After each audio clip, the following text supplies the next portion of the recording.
Assalamualaikum warahmatullahi wabarakatuh. Pemirsa yang dirahmati oleh Allah Subhanahu wa taala, dukung terus channel Sunanul Huda TV dengan cara like, subscribe dan share seluas-luasnya. Dengan cara kita menge-share ya, medsos kita dipergunakan untuk wasilah ibadah kepada Allah, menge-share kebaikan, mensubscribe kebaikan, channel Syiar Islami, insya Allah kita juga akan mendapatkan pahala. Pemirsa yang dirahmati oleh Allah Subhanahu wa taala, sebelum kita ke materi, marilah kita membacakan salawat kepada baginda Rasulullah sallallahu alaihi wasallam. Allahumma sholli ala sayyidina Muhammadin tibbil qulubi wa dawaiha wa afiyatil abdani wa shifaiha wa nuril absari wa riyaiha wa ala alihi wa sahbihi wa sallim. Sallu ala Muhammad, Allahumma salli wa sallim wa barik alaih. Pada kesempatan yang berbahagia ini saya akan sedikit ya membahas tentang kerusakan hati ya. Hati ini bisa rusak dengan sebab berbagai macam perkara. Saya akan membacakan dalam sebuah kitab Nasaihul Ibad pada makalah yang ke-12 dari Syekh Hasan Basri. Di sini saya akan bacakan bahwa Syekh Hasan Basri ini beliau adalah termasuk pembesarnya tabi'in. Syekh Hasan Basri berkata, innal fasadal qulubi an sittati asya. Ya, sesungguhnya ya rusaknya hati ini an sittati asya'a karena 6 perkara, karena dari 6 perkara. Rusaknya hati ini dikarenakan 6 perkara, kata Syekh Hasan Basri. Apa saja yang merusak hati? Awwaluha yadnubuna birroja'i taubati. Yang pertama, mereka berbuat dosa dengan harap bisa taubat. Artinya begini, berbuat dosa dengan sengaja, besok juga saya taubat lagi, besok maksiat lagi, besok mau taubat lagi, disebutnya dengan taubat sambal, bukan taubatan nasuha. Tidak akan terima taubatnya yang hanya main-main. Yang kedua, wa ya'lamunal ilma wa la ya'lamun. Mereka mengetahui ilmu pengetahuan wa la ya'lamun, mereka tidak beramal. Mempunyai ilmu dalam dirinya, ilmu sholat, ilmu zakat, puasa, ilmu. Wa la ya'lamun, tetapi mereka tidak mengamalkannya. Sedangkan buahnya ilmu itu adalah beramal. Kalau orang yang tidak mengamalkan ilmunya, padahal dia mengetahui, maka ia tidak memperoleh buahnya, tidak memperoleh hasilnya. Dan yang ketiga, wa idza amilu la yakhlisun. Yang ketiga, apabila beramal ia tidak ikhlas. Ya. Ikhlas itu diperintahkan dalam Al-Qur'an, wa ma umiru illa liya'budullaha mukhlishina lahuddin. Diperintahkan oleh Allah bahwa kita dalam ibadah ini harus ikhlas karena Allah semuanya. Kita ibadah karena Allah. Puasa kita, zakat kita, umroh kita, haji kita, kurban kita, sedekah kita dan lain sebagainya insyaallah karena Allah. Maka jelaskan juga, kul inna sholati wa nusuki wa mahyaya wa mamati lillahi rabbil alamin. Katakanlah, sesungguhnya sholatku, hidupku, matiku lillahi rabbil alamin. Semuanya hanya untuk Allah. Ya, karena kita akan kembali kepada Allah. Apa yang kita miliki, harta kita buat ibadah, ikhlas karena Allah. Insyaallah segala apa yang kita miliki, harta, jabatan, semuanya, badan kita, umur kita, semuanya ikhlas karena Allah. Kita mencarinya, kita memilikinya hanya titipan.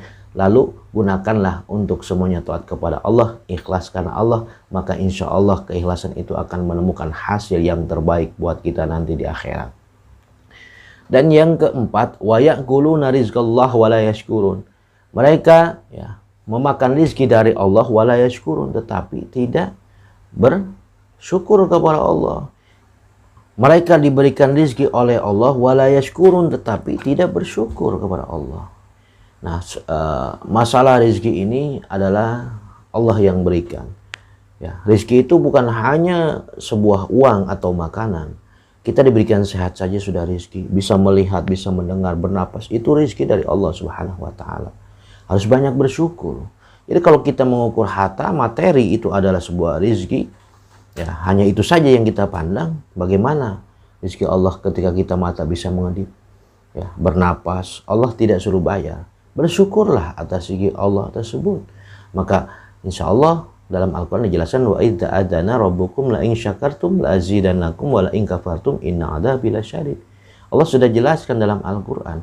Bahkan kita sering dengar, siapa yang bersyukur pasti Allah akan tambah. Siapa yang ingkar, maka Allah akan memberikan adab yang sangat pedih. Ya, bersyukur kepada Allah atas yang pemberian Allah.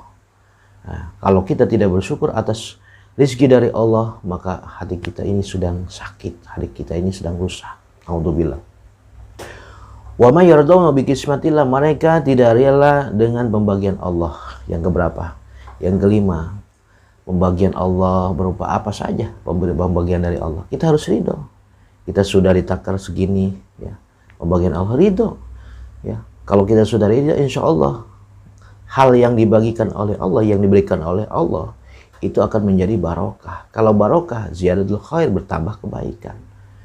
Nah, dan yang keenam, wa yadfinuna mautahum wa la ya'tabir, mereka menguburkan orang-orang yang meninggal dunia.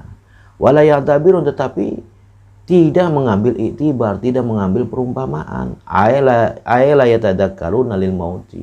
Tegasnya yaitu mereka tidak mengingat kematian. Kita sering datang hadir ke tempat orang yang meninggal atau takziah.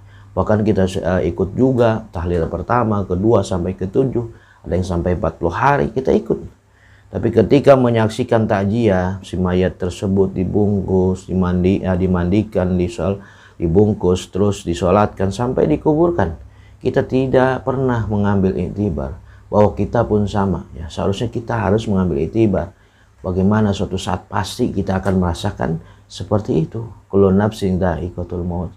Karena setiap yang bernyawa ini pasti akan merasakan kematian, dan kematian itu datangnya tidak bilang-bilang, ya, tidak ada musyawarah, secara tiba-tiba. Yang sakit, bahkan yang sehat, yang muda, yang tua, kalau ajal sudah datang, maka ia akan mati. Itulah ajal Allah Subhanahu wa taala.